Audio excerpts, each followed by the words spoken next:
तो कैसे हैं आप सभी। आशा करती हूँ आप सभी बहुत अच्छे हैं और अपना ख्याल रख रहे हैं। राधा रानी अपनी कृपा आप सब पर बनाए रखें।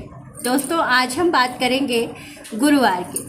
सावन मास के गुरुवार का कुछ ऐसा एक विशेष उपाय बताने वाली हूँ जो कि बहुत ही कारगर है।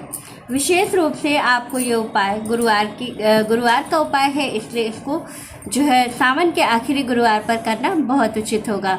और जो ये उपाय बताने वाली हूँ ये गुरु जी पंडित प्रदीप मिश्रा जी ने अपनी वीडियो में बताया है। साथ ही ये जो उपाय है ये विशेष रूप से बहुत कारगर है। साथ ही ये शिव महापुराण में, स्कंद पुराण में भी वर्णित है, तो आपको इसका लाभ 100% ज़रूर मिलता है। तो चलिए जान लेते हैं क्या करना है, कैसे और किन किन बातों का विशेष रूप से हमें इस उपाय को करते समय ध्यान रखना है। सबसे महत्वपूर्ण चीज़ है, देखिए सावन अब आखिरी चरण में है और हमें विशेष रूप से सावन के विशेष उपायों को ध्यान में रखते हुए सारी चीज़ें बहुत ही अच्छे से करनी है, क्योंकि गुरुवार का दिन है, देवगुरु बृहस्पति को समर्पित है। साथ ही शिव जी का दिन भी, शिव जी का दिन तो पूरे सावन प्रतिदिन होता है। हम जब भी प्रतिदिन शिव जी की आराधना करते हैं तो हमें संपूर्ण फलों की प्राप्ति होती है। इस दिन आपको सबसे पहले देवगुरु बृहस्पति की आराधना करनी चाहिए, पीली चीज़ों का दान करना चाहिए, देवगुरु बृहस्पति को चने की दाल और गुड़ का भोग लगाना चाहिए, उनके सामने देशी घी का दीपक जलाना चाहिए। तो ये तो हो गई देवगुरु बृहस्पति या हरि विष्णु जी की आराधना। अब हम विशेष रूप से बात करते हैं शिव जी की पूजा की, कि आपको शिव जी को कैसे प्रसन्न करना है। तो आपको क्या करना है, या तो आप ये उपाय शाम को करिएगा या तो सुबह में करिएगा। सबसे पहले आपको क्या करना है, शिव जी को 1 लोटा जल समर्पित करना है। अगर अभी तक पूरे सावन आपने शिव जी को जल नहीं चढ़ाया है किसी भी कारणवश, तो आपको क्या करना है, 1 लोटा जल शिव जी को समर्पित करना है। साथ ही जल समर्पित करने के बाद आपको विशेष रूप से जो पीला वाला अष्टगंध चंदन होता है उसका अर्धपुंड त्रिपुंड लगाना है शिव जी को, और उसके बाद से उसके ऊपर लाल चंदन से तिलक करना है। साथ ही आपको 1 बेलपत्र लेनी है और बेलपत्र पर अष्टगंध चंदन और थोड़ी सी हल्दी लगा करके शिव जी को चढ़ाना चाहिए।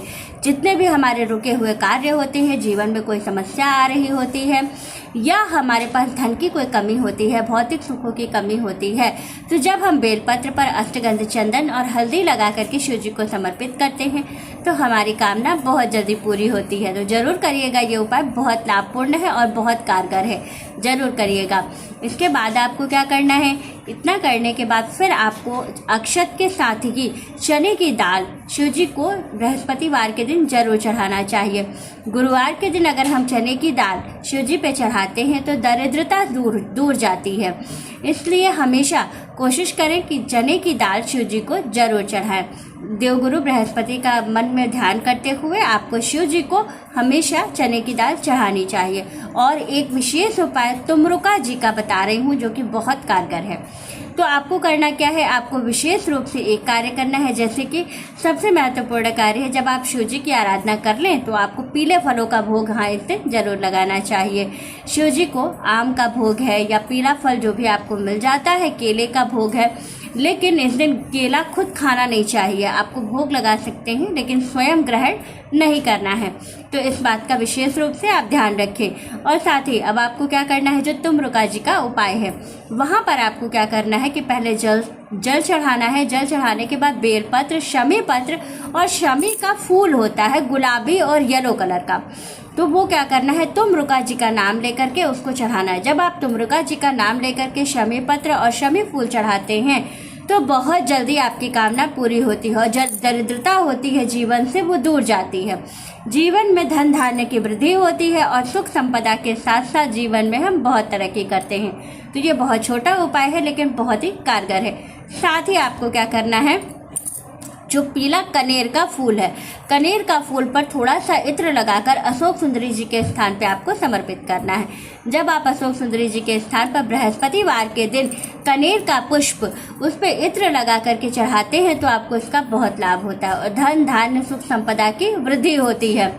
तो आपको इस बात का विशेष रूप से ध्यान रखना होता है कि ये नहीं करना है, ये चीज़ का ध्यान रखना है कि खाली कनेर का फूल नहीं चढ़ाना है, उस पर हमेशा आपको इत्र लगा कर ही जो है वो अशोक सुंदरी जी के स्थान पे समर्पित करना है।